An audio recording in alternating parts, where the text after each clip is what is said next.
আজকে আবারও ফেসবুক দেখতে দেখতে একটা লেখা চোখে পড়ল, আর আমার থিঙ্কিংয়ের সাথে খুব সুন্দরভাবে মিলে গেল। ওই জন্য ইচ্ছা হলো যে একটু তুলে ধরি।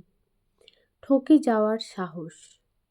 ঠকানোর চেয়ে ঠকে যাওয়া অনেক সহজ। কারণ প্রতারণা করলে সারা জীবন নিজের চোখ এড়িয়ে চলতে হয়।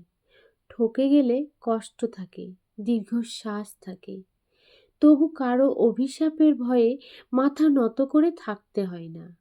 যে অন্যায় করে তার ভেতরে অস্বস্তি নীরবে জমে থাকে।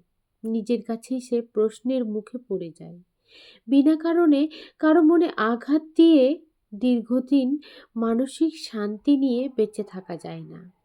কারণ বিবেকের আদালত সবচেয়ে কঠিন বিচারক। তাই ক্ষতি হলেও সৎ থাকাই ভালো। কারো চোখের জল নিজের পথে ডেকে আনার চেয়ে নিজের ক্ষত নিয়েই এগিয়ে যাওয়া অনেক শ্রেয়। ধন্যবাদ।